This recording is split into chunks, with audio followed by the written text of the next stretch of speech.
ennaku zino ng'akamwenyu tekakuva ku matama. Anti nafuna abantu abatuufu mu by'ettaka n'amayumba. Yosam Properties. Bano bakufunira ettaka mu buli sayizi yonna gy'oyagala. Oyagala lya kyapa oba lya ndagaano. Oyagala lya kulimirako oba lya kulundirako. Naawe ayagala ery'okuzimba. Basangibwa Nansana okumpi ne Nansana Municipal Council. Bakubire ku ssimu 0748935 Okay, mbaniriza mwenna abeekumira ku mukutu guno gwa Unique Media tubabuzaako timwasuze mutya mwasibye mutya bigenda bitya bayise mu bizibu olunaku olwaleero katusabe Katonda abeere nga ataakuwonya oba abitereeza obeere nga ate oli steady then gwe afunye ebirungi mwebaze abeere nga ate mwebagamba buli weewaza omuntu chances ezokwongera ziba nyingi kuba naye omutima gusanyuka era bwe kiri siwe kiri so okwebaza ate kulungi nnyo kubanga ne Katonda gwe tusinze oyo ayagala nnyo omuntu asiima kyamuwadde ne omuntu atasiima yakuwadde jjo ate ne bwaba kitaawo n'omugamba mpa fees siina uniform siina kino n'abikuwa ekira n'okumugamba abantu gambe tulina olwetaga kino gwe simuyo nga buli waagiraba kankubulireko nyina we natuuka nga nyina essimu z'abantu abamu zentya nze kati nzirina nzirina ng'eyo kasiteevuga bwe simu kasiteevuganga n'oginyigira mu mpale oga tojja omukwata ng'omanyi kyayagala takkubirako kubuuzaako takkubirako naye ye Eva aba alina obwetaavu bwali muso ate tebuggwawo webale yaga ne wadde onkwatiddeko nera tekimala oba nno kano kompadde kanaamala naye katulabe gwamu amaanyi so mwebaze Jeremiah gwendi naye alina kuba ababuuzaako n'ebyayagala tutandikireko manya ajja n'obuntu bw'olumu bw'ayagala ng'ayisaawo yabumuwa era njala obbagamba ne ku kamera yaliko yaseetinze buli kimu leero yaliko ekifaananyi ekiba nga kirungi mujja tugamba tumwongere sooka obuze ku bantu abo then kunyonyola tugenda abantu tambula olunaku lwaleero sebo amiina Kristo Yesu yebazibwe abaweereza ba Katonda mwenna mbabuuzaako mu linnya lya Mukama waffe Yesu Kristo n'ennyongera okumwebaza olw'okutuwa omwoyo we n'atukulembera n'atugayidinga mu bintu wano nawali tuba nga tusobola okutambula n'okunoonya ekkubo ettono effunda eryogerwako mu Bayibuli n'okutambula n'omwoyo wa Katonda omwoyo aleeta obulamu munda mu mutima gwaffe era ekitangaala ekitumulisiza amakubo okumanya bwe tulina okutambulira. Nyongera okwebaza Mukama ku lw'ekirabo eky'obulamu kyakuwadde nange kyampadde okusobola okuba nga tusobola okubaako bye tugabana n'okwebaza omwoyo omutukuvu ayimirira naffe mu buli mbeera yonna nti oba waliwo embeera yonna yaabeerawo oba waliwo ki yaabeerawo so bingi ebintomera ebijja nga binsumbuwa bizibu naawe era kyekimu kuba ffenna twambadde omubiri naye tusaba omwoyo omutukuvu ayongere otugayidinga mu byonna bye tukola tusobole okusigala nga tukyali ku mulamu kubanga teri kintu kyasinze kubeera kibisaamu ng'okukola omulimu gwa Mukama Katonda ng'owaddeyo obulamu bwo n'omaliriza nga tutuuse tofunye mugabo gwo mu bwakabaka bwa Katonda nga weerekereza ebintu bingi naye ne wabaawo obutonotono obukwata ne bukulemesa okubanga okwata wano nawali so abalina abafiiriddwako abantu bammwe twongera obbasaasira tusaba Mukama Katonda abagumye nammwe abalina abalwadde tusaba Mukama Katonda basuuse musobole okuba nga muwona abatana bakuza abaana ku masomero kituufu yo taamu egenze tusaba omwoyo omutukuvu abakwatireko ate n'abaana basobole okudda ku ssomero basobole okusoma muwuliriza abazadde amazima abazadde tebali bulungi ffenna tetuli bulungi naye bwe tuba tulina gye tukuttekuttemu tukkirize tuleete abaana bakole ki basome naye kati okimanyi nti singa twali mu nkola eri enkadde ey'edde eyasooka singa sinagenda ku ssomero anti wakolanga bwoti nga bw'oba totuusa mukono wano tebakutwala ku ssomero we bapimiranga omuntu alina okugenda ku ssomero awo saabimanya wakolanga otya wakolanga bwoti guno omukono bwe kuba kukoda ku kibekabeka kino ng'ogenda kati gwe singa ogenda singa naatera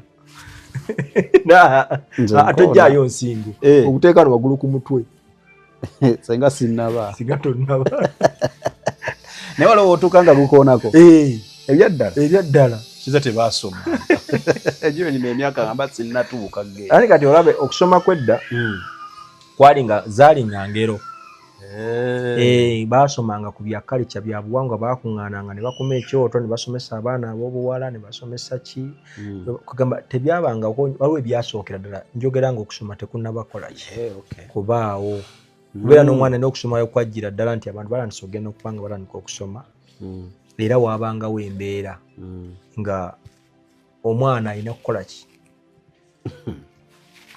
era waabangawo embeera ng'omwana kasitazza omukono emabega omwana ow'obuwala takkirizibwa kulinnya muti gwonna gwabibala abajja gwonoona naye tebakikolanga nti okitegedde kyenjogeddeko okuzza omukono okowakaŋŋamba omwana omuwala bwazza omukono emabega bw'aba takyasobola kulinnya muti gwabibala n'ekyo baakikola okwetangira manya abaganda bano baali basajja bagezigezi ebintu ebimu bayagala obikweka naye bwe yagulinnyanga basinganga baga nti fenewo okutawooma mwana wa gundi yagulinnya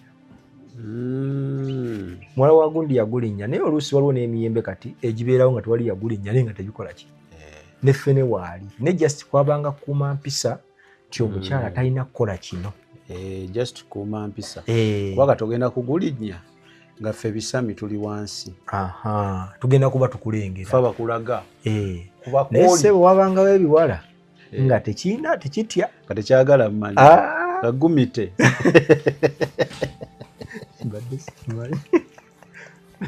abiri solid anyway kakati njala omanyize njala nnyo nkutandikize ku bintu abamu bye balaba ng'ebi ebitalina nnyo makulu naye nga obaolyawo bikola ku makulu bintu ebimu obitunuulira kakati kino njala kifaanaganamu ne kye twayogerako emabega twatandise ddi okulowooza nti omuntu kati kaloza omuvubuka akuba jjiimu kitaba mulokole muvubuka nga yeefaako obutaba na bino bibuto ffe kati bye tulina bino ebitutawaanya sina kye nayogedde ale muno osiiba onnangira Juicent liwaŋŋambye nti tuzaala ddi tusuubira edderyana ejjenzi si waŋŋambye tewali buzibu kale twakijjeewa okulugamba nti olaba oli nga ayina oba kuba jimu oba kudduka oba kukola ki basically kwekuuma nga ali fit byatandise dda ate okugamba ebiba byansi ng'oba otandise etambulira ku nsi tebyetaagisa nga end of the day twetaaga okuba abalamu. Nebaza Mukama ku lw'ekibuuzo ekyo kubanga waliwo era abaali bakibuuzizza naye ne batafuna kunnyonnyolwa bulungi. Kinyambye bulungi okimbuuzizza so kakyogereko kitemeeteme. Yakusooka okwebaza omwoyo w'amagezi annungamye okubanga ate nsobola okuddamu ebibuuzo ebyo. Ekisooka mu byonna tulina omubiri tuba n'omwoyo. Omwoyo tegugenda genda mu kiyungu gufumbe emmere gulye ne bw'oba oyagala otya ago ge mazima. Omwoyo gugenda kulya bino byolaba byenjogera naye kuba kati wano oli mu kulya ne byolya tebabifumbidde mu kiyungu. Kitegeeza byolya bya mwoyo byowulira ne byolaba bya mwoyo.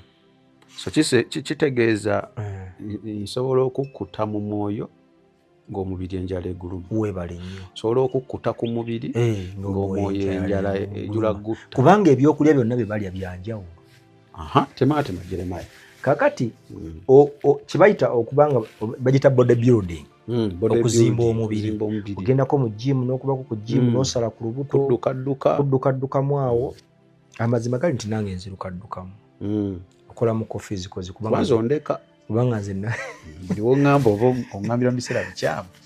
Ati naawe obeera wala. Ani kubedde guma kwa simu etokwata masimu. Ndowooza. Watuuka noga ono ye yasoba.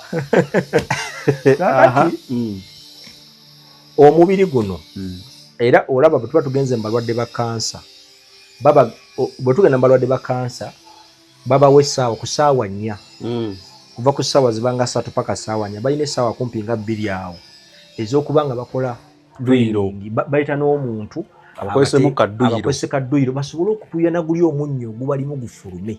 Yes. Omuntu buli lwaba nga tatuuyana mu bulamu buno obw'omubiri alwala. Ekyo bakimanye.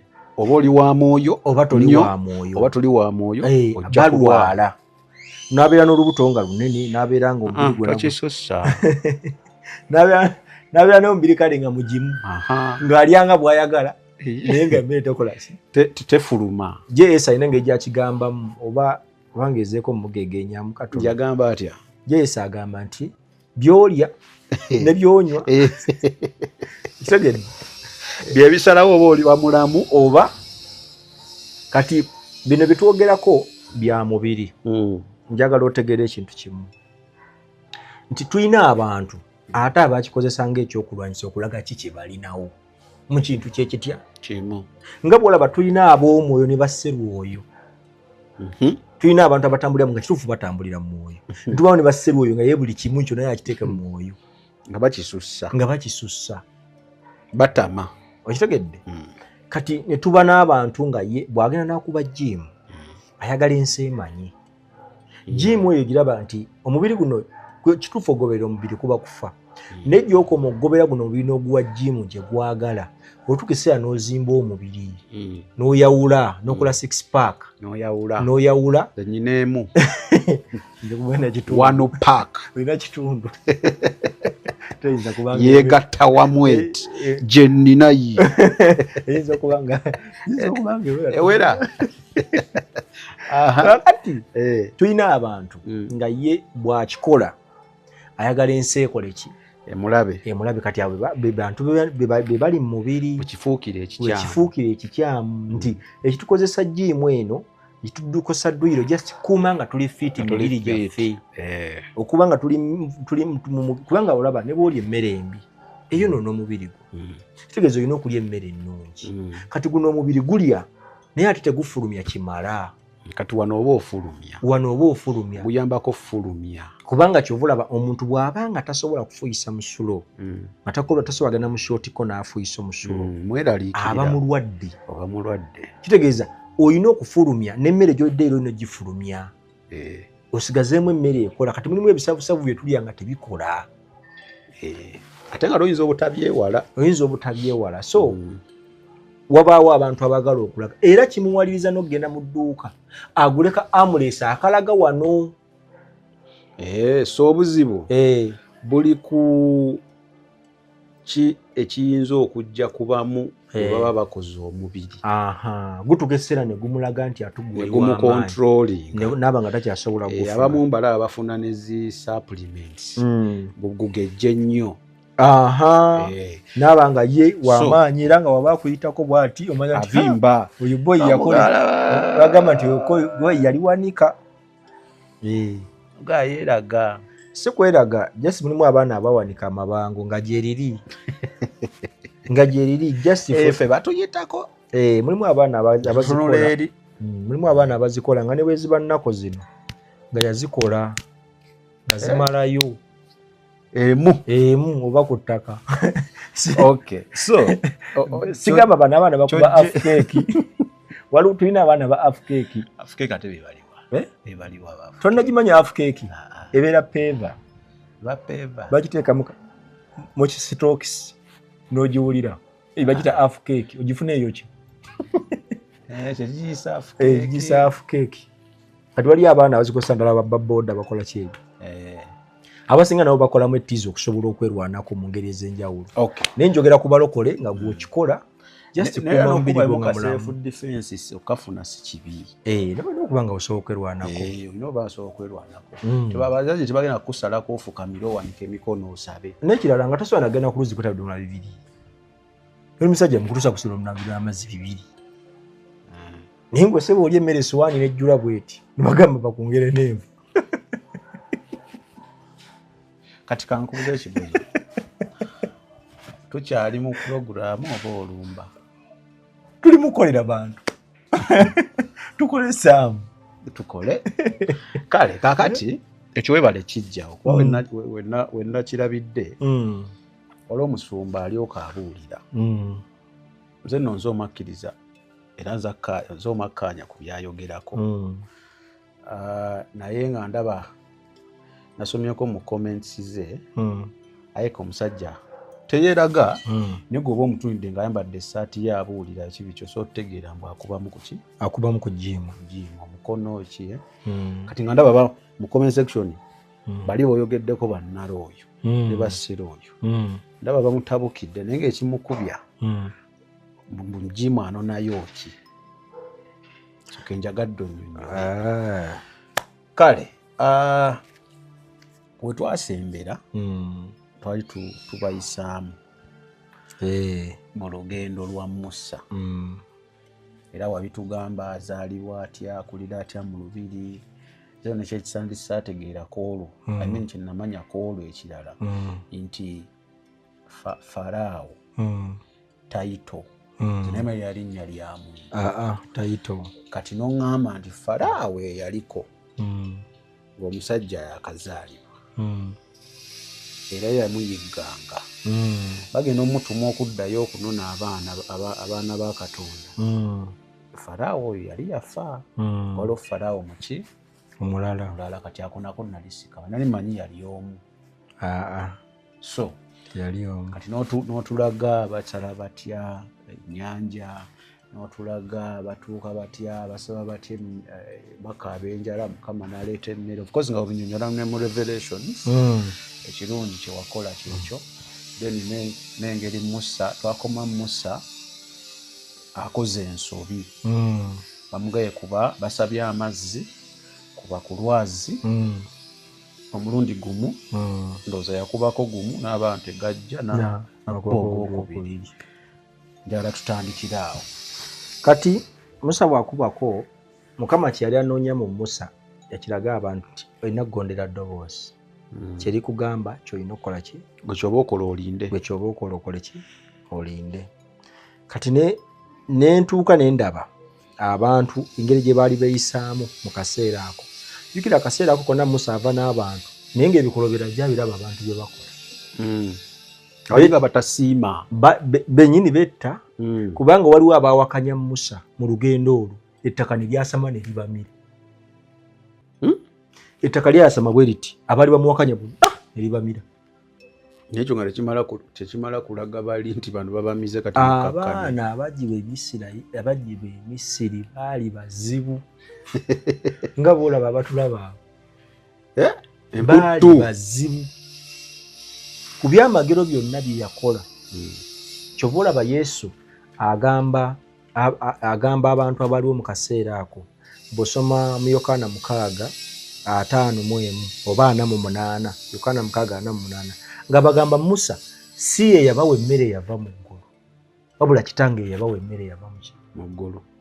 Jjukira bino byonna gitole gye twogerako ekwatagana ne Kristo. Eyina engeri gye tulagamu Kristo ono engeri gye yajjamu. Kati Musa wali atuuka esseera ng'alaba abantu bakola ebikolobero tabitegeera. Yeebuuza ne Mukama kiki nkoze ntya?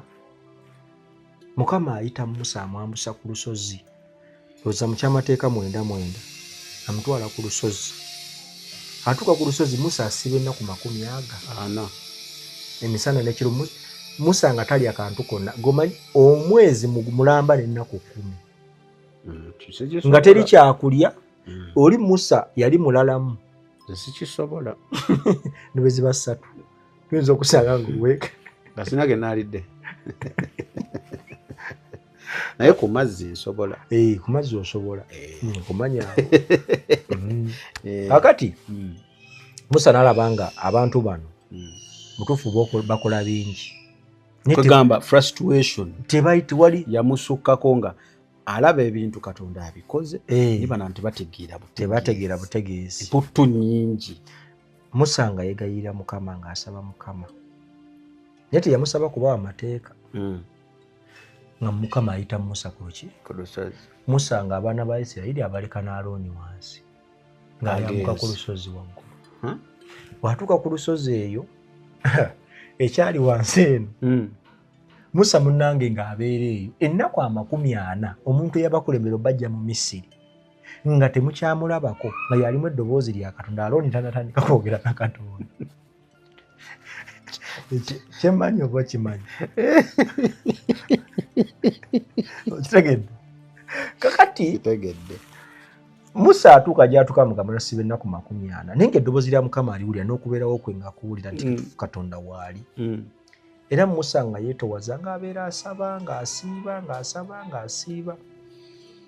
Kati eno wansi Musa gy'ali abasajja nga twagala kusinza waggulu kwa Musa ali ayambuse. Musa ali waggulu. Kati eno Alooni ali eno wansi. N'abano bantu bagamba twagala ffe kusinza. Okitegedde?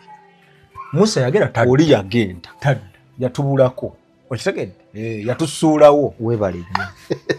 Kaakati nga beefunira nnyana yaabwe balina ebintu bye bali bazze nabyo nga bakola ennyana eya zaabu. Era bo nga batandika okusinza. Bazinza Katonda waabwe. Tugenda waabwe. kudda ku Musa. Ali eyo ffe twagala kukola kikusinza Katonda. Tadda. Yagenda kufuna message tadda. Naye ndowooza olaba abantu olugezigezi lwe bateeka Katonda. Tulina olugezigezi. Tuyina lungi. Abantu balina kye batamanyi nti okutegeera Katonda it is a process. N'okumanya wa woolina okukola mu bintu ebimu. Musa ali ku lusozi kati kikwewuunyisa Katonda yatandikwa okuwandiika. Yanyiiga. Mukama yawandiika ku bipande 2 eby'amayinja. Katonda n'awandiika n'omukono gwe ku bipande 2 eby'amayinja. Amateeka Musa gagenda okuwa abaana ba Isirayiri. Nejjukira Mukama alaba sayidi zonna amanyi Musa gy'alaga. Kama yanyiiga. Musa amaze okusibira abantu yeegayiriddeko. Musa ali intercessor mulungi. Abeegayirira ku lw'ebibi byabwe. Weebale nnyo. Amateeka gonna Mukama gakwata agawa Musa. Omwo mutali byakulya bya muzizo, amateeka 10 gonna ng'agamuwa. N'ebyomuzizo byonna biva ku Musa. Ne bagamba gaali mangi. Amateeka gaali 10 ge bawa Musa. Era bw'osoma mu kitabo ky'amateeka kirambika. Kati no bw'oyingira mu kitabo ky'amateeka kiina n'ebbanga lyekyakuwa okubanga obeera n'omukyala wo wawaka. Anti ge mateeka gaali mangi. Musa yaleeta 10 naye waliwo amateeka. Waliwo amateeka gaakuumanga omuntu okubanga mulongoofu. Yes. Nga tayonoonye maaso ga Katonda. Banga bagayirwa enda plus. Nga n'omukyala yenna okubanga ali mu nsonga ez'ekikyala takkirizibwa kusembera ku yeekaalu. Era takkirizibwa naku bintu ebisinzizo teyakkirizibwanga. Era wabangawo n'emizinga ne bw'okwata ku kintu ekifudde kyokka n'okikwatako bw'oba toli mulongoofu olina kunaaba amazzi paka lwaggulu. Nowulira baalinanga kunaaba amazzi paka lwaggulu. Ng'olina okunaaba amazzi n'oddingana emirundi paka olw'eggulu kati ojja okuba omulongoofu. Mbadde manyi ng'onaaba lumu n'olinda paka lwaggulu. Onaaba n'oddamu n'onaaba paka olw'eggulu. Baanaabanga n'amazzi. Non stop. Kati n'owulira amazzi, okumanya amazzi mu bintu bino twogera, wuliriza nnyo amazzi galina message ennene. Gyali gye twatandikira nga bayita mazzi. Muggo nga bafuna amazzi. Kaakati Musa yalabanga ebintu bino byaleese bijja kuyamba abantu. Ye Musa aba akatuuka era agenda kulengera evvumbi. Basinza. Ng'abasajja bali mu butu nga banyumirwa. Balinga abagamba twakuwona. Beera eyo ne Katonda wo. Kakati Musa agenda otuuka amazima ddala nga bye bakoze. Talina gwe yayogera naye. N'obusungu bwe yaliko yakwata amayinja ge bamuwadde. N'akuba ekibumbe kino ekyali kibumbiddwa. Yakwatagana amateeka gennyini. N'akikuba. N'agenda kati amateeka ge bamuwa ku mayinja ne gasaanawo ng'abantu tagabasomedde. Gamenyeka.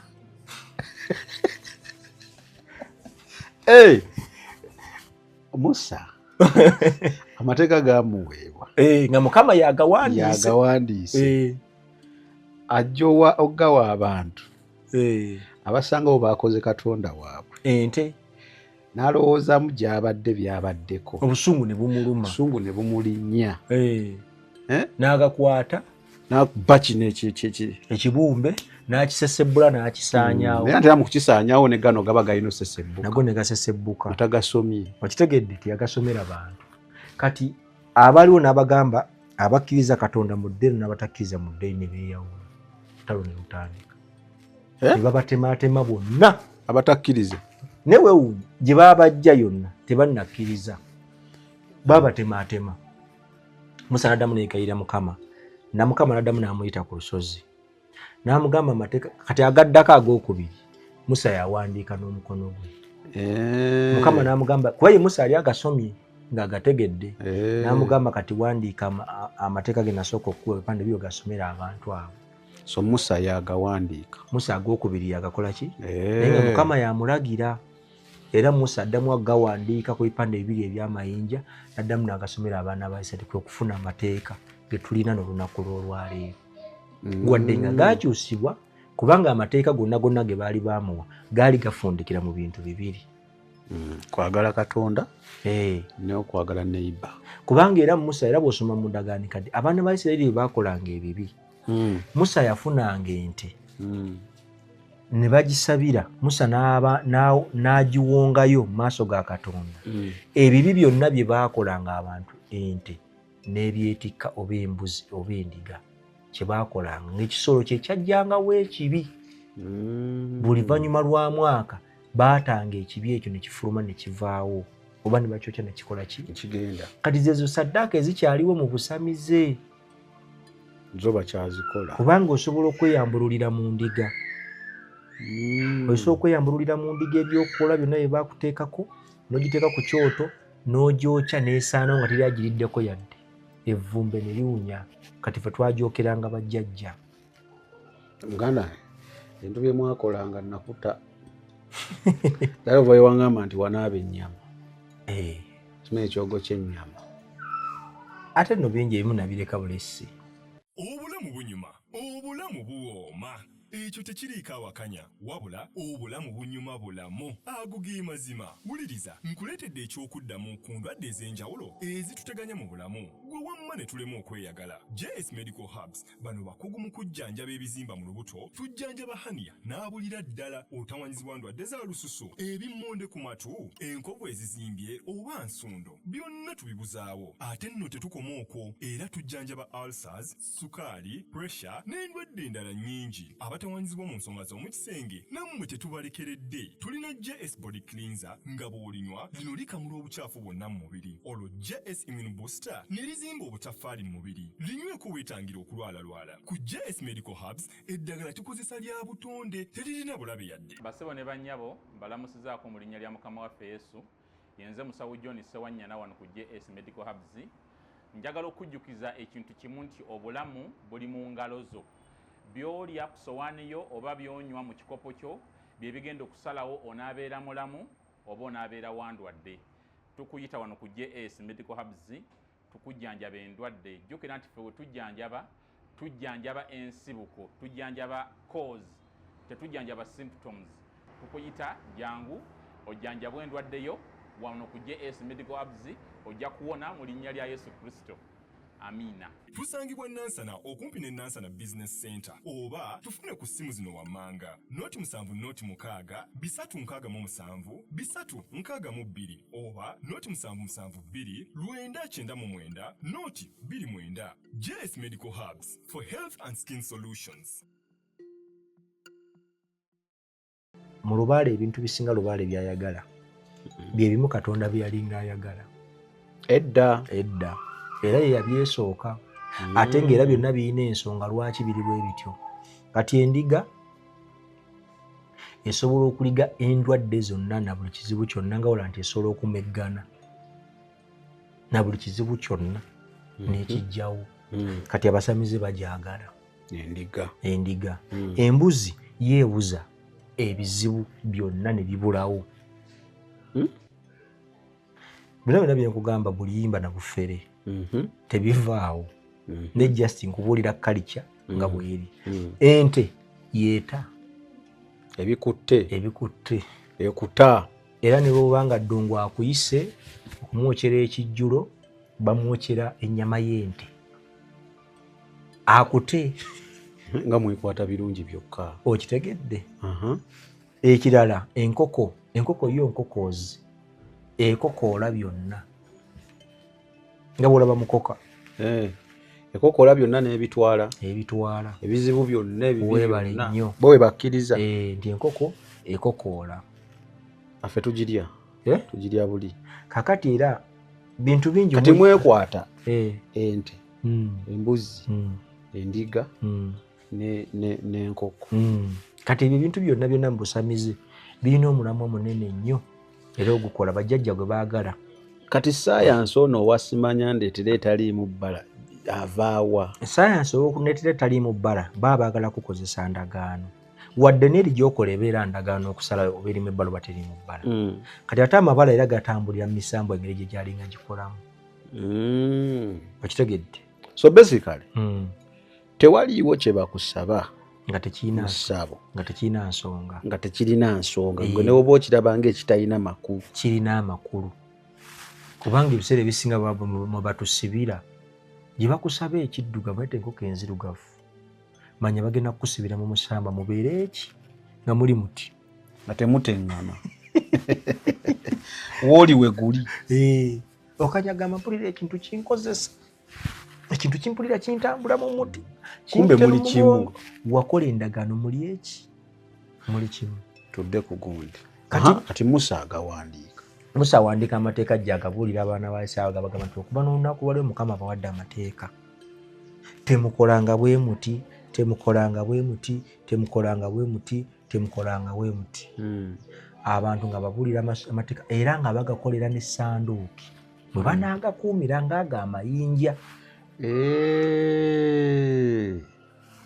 Sanduuke yakolebwa lwa kuuma mayinja. Sanduuke y'endagaano yakolebwa lwa kuuma ndagaano eyo Mukama gye yakola ne Musa.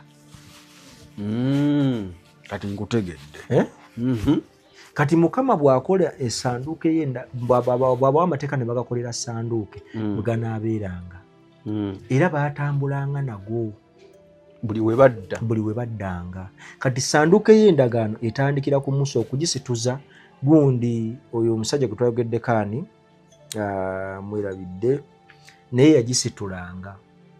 Era Musa bw'ava mu buyinza Musa tewali yamanya mulambo gwe gwagwo. So lindako ku mulambo.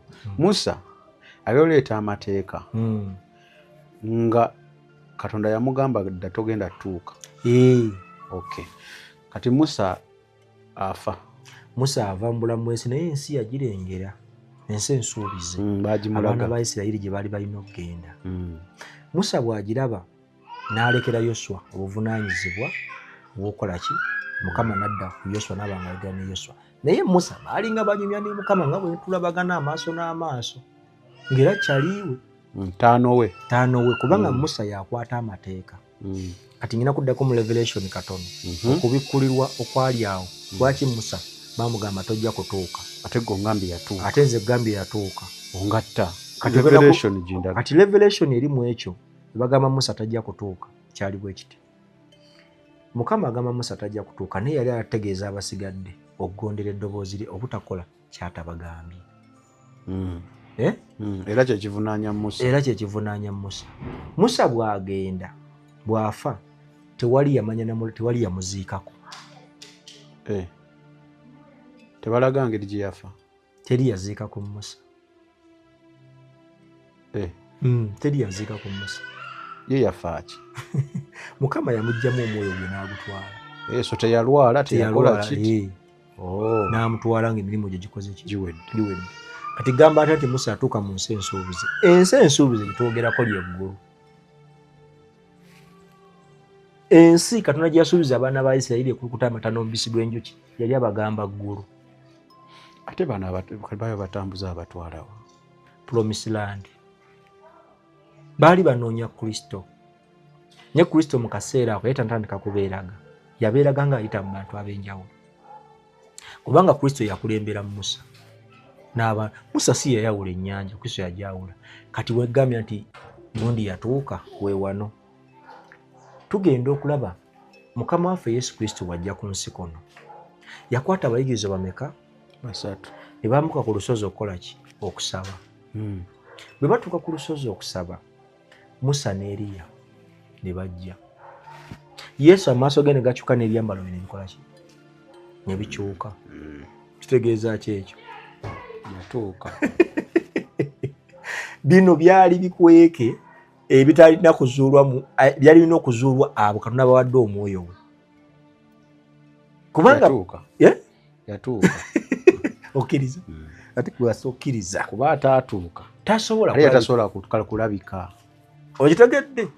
Kati mbw'alabika Mukama Yesu eddoboozi ne liva mu ggulu.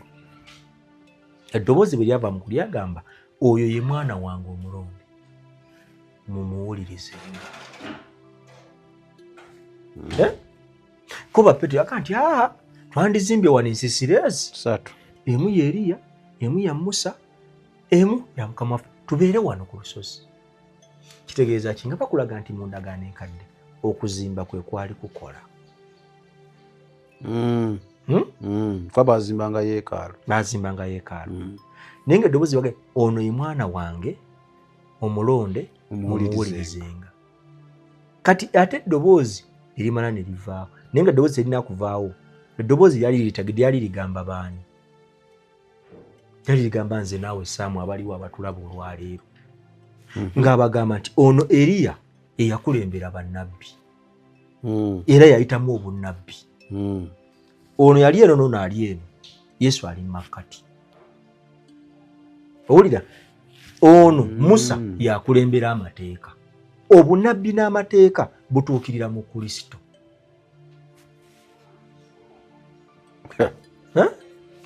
Bino biyinza okuzibwamuko ku muntu omuto mu kkula mu mwoyo, naye bitegeerekeka. Abali wayomba tabitegeera.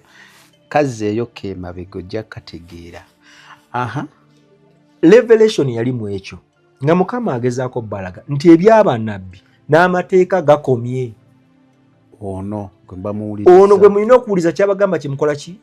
Mbadde nga ntuma bannabbi. Kati wuuno nomo bannabbi. Bw'osoma Bebbulaniya ndowooza oba Bebbulaniya oba 12. Bebbulaniya esooka ozoomenya olusooka. Bayibuli egamba nti Katonda yayogeranga ne bajjajjaffe ng'ayita mu bannabbi. Naye ku mulembe guno ayogera naffe ng'ayita mu mwana we. Ako kawulidde? Nkawulira. Kiri mu Bebbulaniya, sijjukira bulungi wawe kiri naye nga kiri mu Bebbulaniya. Ayita mwana we. Ndowooza kiri mu Bebbulaniya ndowooza ekisooka. Atulabe. Wano we tutuuse wano. Waabo bokka abalina okumanya n'okutegeera. Si bya buli omu. Si byaki? Bino byala si bya buli omu. Byaba abalina ennyonta. Abalina ennyonta n'enjala. Ndowooza kiri mu Bebbulaniya. Tunula mu Bebbulaniya weesooka. Bebbulaniya essuula esooka olunya olusooka.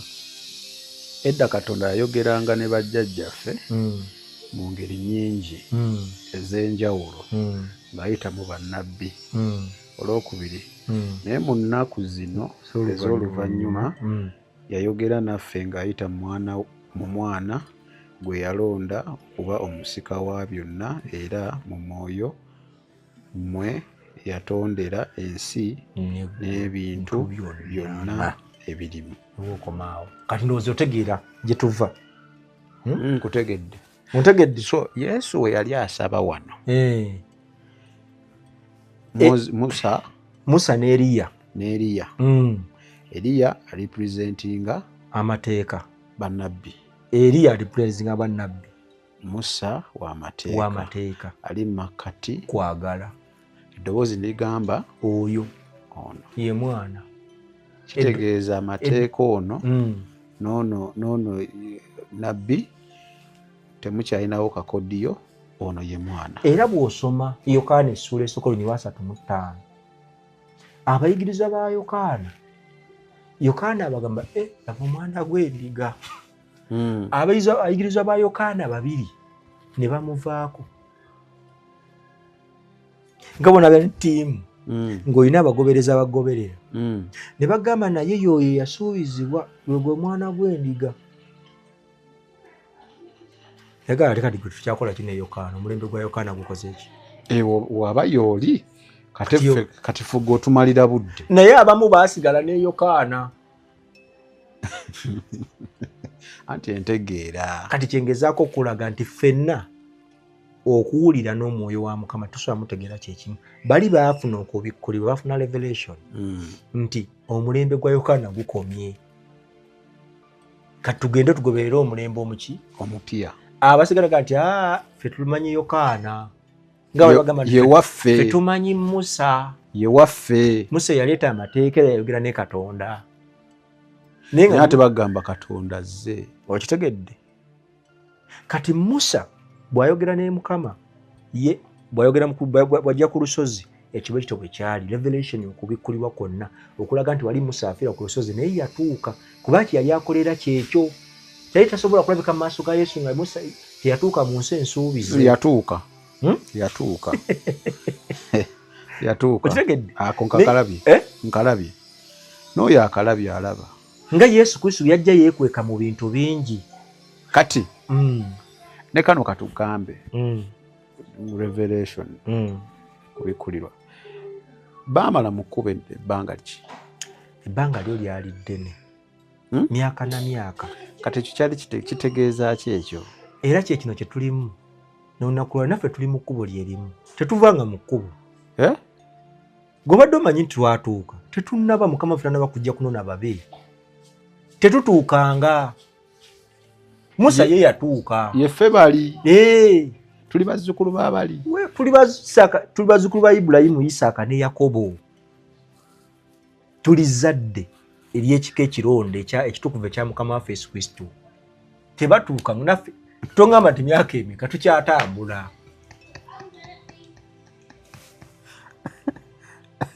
Ne gundi teyabatuusa ate kasooka ngamba. Kati ngenda kuwa ekyawandiikibwa ekiraga nti Yoswa naye teyatuusa abaana ba Isirayiri.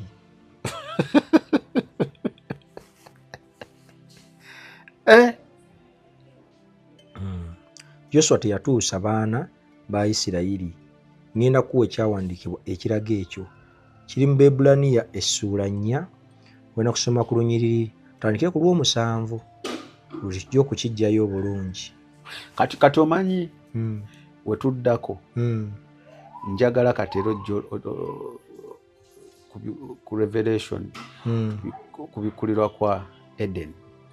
Tekina buzibu. Gye tujja okukola onyinyonnyole ennimiro esangibwawa nsi ki kibala ki kye baalya. Tekina buzibu nja kujja kunnyonnyola. Era kyali kibala kitu kyewale. Katonda era muti ki baluga gwali makkati y'ennimiro. Ennimiro yali esangibwawa yalina bunene ki. Tekina buzibu. Emboozi yonna revelation tugitegereeze. Tekina buzibu. Kakati sooka ompeeyo. Yoswa ye yakwasa abaana ba Isirayiri abatwale mu nsi ensuubize. Kituufu abamu baatuuka mu nsi ki ensuubize. Naye ensi ensuubize ya revelation. Kati ngenda kuwa ekikwewuunyisa kiri ekintu Yoswa gwe baagamba atwale abaana era Yoswa ye yakola ki? Ye yagenda. Yatuuka. Naye mu kutuuka Bayibuli egamba teyatuuka. Bibino wano. Soma Bebulaniya essuula 4 tandikira ku lunyiriri olw'omusanvu. Bebulaniya 4:7. Katonda kyeyava ateekateeka nate olunaku n'alutuuma leero. Bwe yayogera mu Dawudi oluvannyuma lw'ekiseera ekiwanvu nti leero bwe munaawulira eddoboozi lye temukakanyaza mitima gyammwe. Olw'omunaana kubanga singa Yoswa yabatwala mu kifo eky'okuwummula Katonda teyandiyogedde ku lunaku olulala olw'okuwummula. Yoswa teyatutuusa. Ebyawandiikibwa biibyo. Kati yo revelation kira wansi awo Olw'omwenda.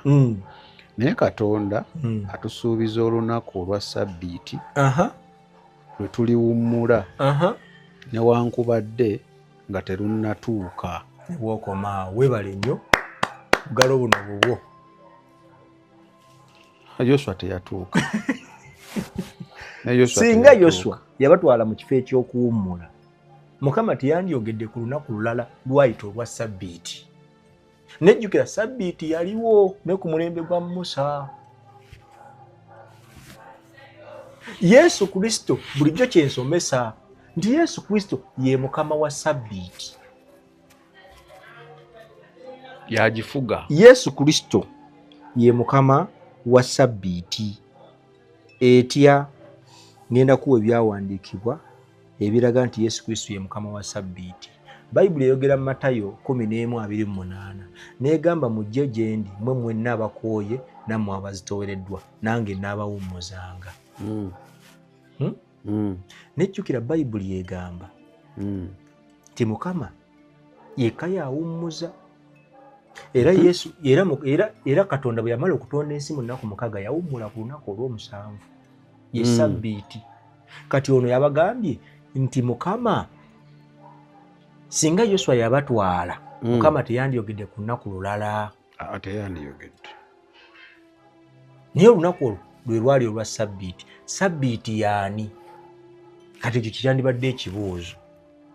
Nejjukira eddoboozi yatugambye muwulirize omwana oyo gwe njagala ennyo. Era bwe munaawuliriza omwana oyo gwe njagala ennyo, awo lwe ŋŋenda okubabiwulira ebyange. Kankunoonyeza ebyawandiikibwa wano otegeere nti Sabbiiti ye Mukama waffe Yesu Kristo. Kambikuwa wano obisome. Yeremaya. Ontwala speed. Sikutwala speed naye nkuwa ekintu ekituufu. 2 Ompa kituufu. Nkuwa kituufu.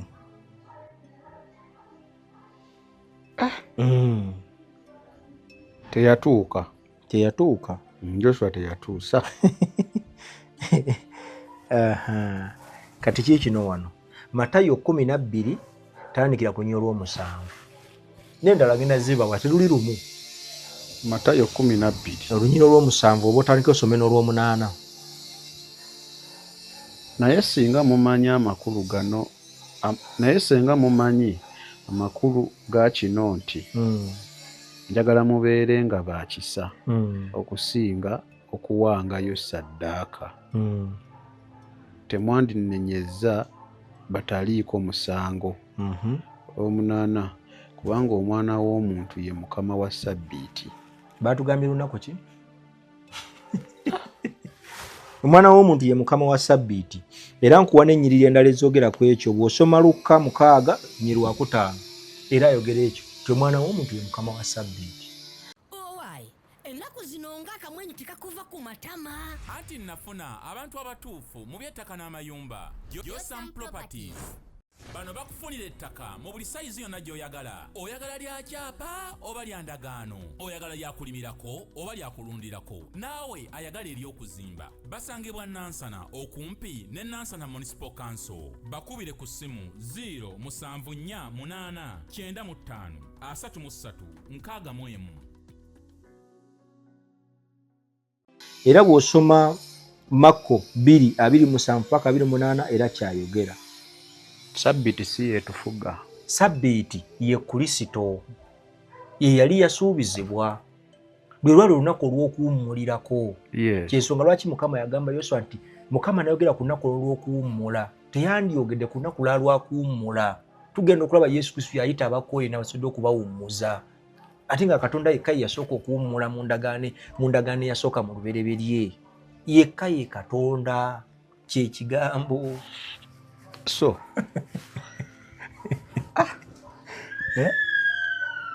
Yeremaya. So kitegeeza ife tukyali mu lugendo. Tetutuukanga. olwatandikibwa kati kankuweko ekirala kati kankuweko akalala kamu. Olaba Musa Mukama byamulegeza namugambye ensi ogiraba ne tojja gituukamu nga begambye nti yali agezaako okulaga oli nti kumugondera asobole okugondera eddoboozi lye. Okimanyi naffe abamu tulinga Musa bwe tulaba ku nsi eyo Mukama gye yagamba tugiraba bwe tutinama naye tunaba giyingira. Abamu tugiraba mu mwoyo, abamu bagiraba mu buliwo naye tetunaba gikola ki giyingiramu. Naye eyo ensi lwe lugendo lwe lumu bali baatambula bajjajjaffe lwe lumu tutambula era bwe baayita mu mazzi wansi kati ffe tugenda kuyita mu nnyanja wansi. Mukama waffe ffe tunyikibwa mu mazzi era lugendo lwe lumu tibali baayita mu nnyanja nga batambuza bigere ffe tuganyikamu tugavaamu. Twagala kuddayo wali ku ntandikwa y'omuntu wali we twava tuli mu lugendo n'olunaku lw'olwaleero. Samu ng'ate otidde nnyo ondabikira ng'otidde olunaku lw'olwaleero leero tumalirize olunaku olwaleero bingi byendabye.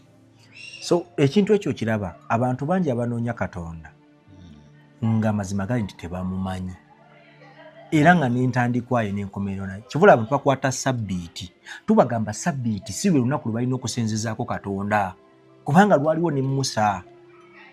Ne Musa yali alumanyi n'abalala baali balumanyi. Tubagamba nti olunaku lwa sabbiiti luli mu mutima gwa muntu waasazeewo okusinziza esabbiiti yaani? Esabbiiti yo ye Katonda. Sabbiiti tekyali ku yeekaalu. Ekizimbe baakimenya bwe tunaakoma tujja balaga amateeka engeri gye gajja gakyukamu. Ebintu bingi bikyuse temukyasobola kusaddaaka mwana gwa ndiga si bwe kiri naye ate mukwata sabbiiti. Mbayirawe. Sanduuko ey'endagaano gye mugendamu kabona wamwe agenda mwagendayo ddi? Kuba mu mwaka alina kugenda si gumu. Okitegedde? Kakati bw'oba ng'okwata amateeka ng'era okyajjamu engatto ng'oyingira mu yeekaalu sooka otubule sanduuko ey'endagaano kubanga kyekyali kigisaamu omuntu engatto. Mugikuumira wa? Ekyali kigisaamu omuntu engatto okuyingira mu yeekaalu ya Katonda waabangayo amateeka nga ga kitiibwa gali ng'era Mukama waka n'ayogerera. Kati bwe tuba nga tukwata amateeka ag'endagaano enkadde nabiri mu bikole temulya bya muzizo. Kuba kati olaba abantu nnaku zino kapooko joint bakajjumbira.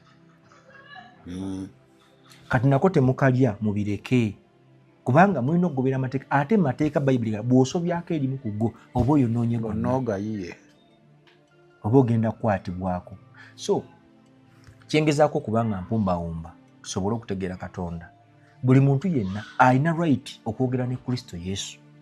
So sabbiiti si lunaku. Sabbiiti lwali lunaku naye Yesu akugambye nti singa Yoswa yabatuusa mu nsi ensuubize Mukama tiyandiyogedde ku lunaku lulala.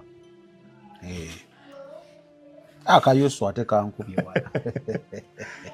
Kati ebintu ebimu Saamu nga bw'olaba olunaku lwali tuli wano nojja otandikawo ekintu tandika okubanga ate pani tukole bwe tuti Mukama yagambye bw'ati tujja kigoberera olw'okuba Saamu akyogera ate yatugamba ayogera ne Katonda.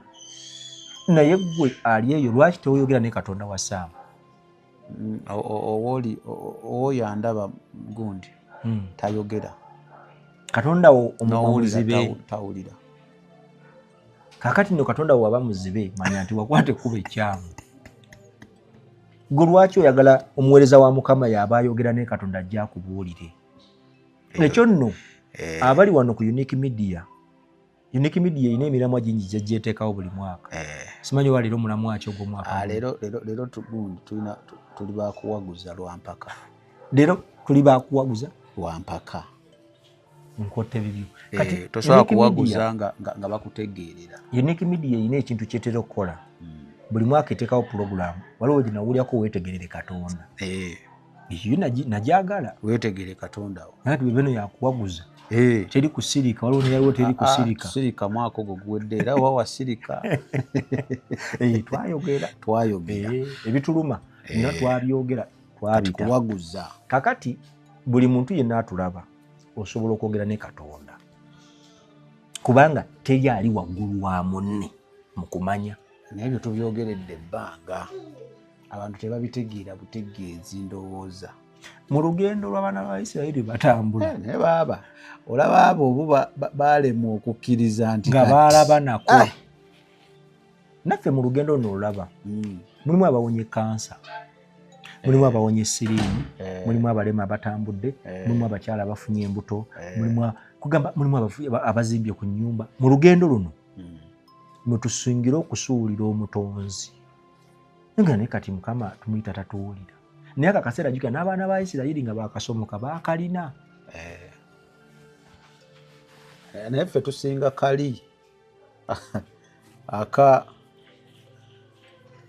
kyovulaba nga bwe twayogera emabega ku ky'ekkumi nti bwali buvunaanyizibwa obwaweebwa abaali ba public figure abalabika okuba nga bakola omulimu ogwo. Naye nekituuka ekiseera obwakabano obwo ku mulembe gwaffe guno ng'abulina abaw'amaanyi nga bakola ebintu bingi ng'abulina tagambwako wangamba bamukolereranga takola beeyagalanga. so kyentegedde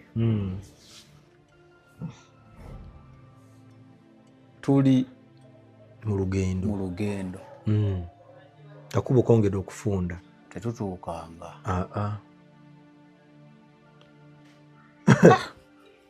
Yeremaya tusooka ompa ebigambo byebisembayo. Njagala kujjukiza abaweereza ba Katonda abakyala. Kino nno kinzize nkiraba si ku muntu omu si ku bantu babiri nga oyina abaana nga tomanyi kitaabwe,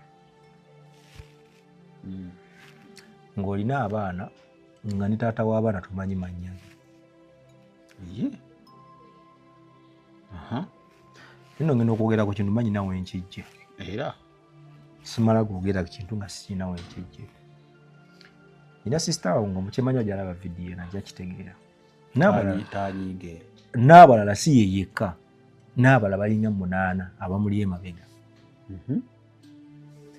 N'omubuuza naye taata w'omwana we yaani nga tamumanyi linnya. Nga tamumanyi. Awo kiba kyali kitya.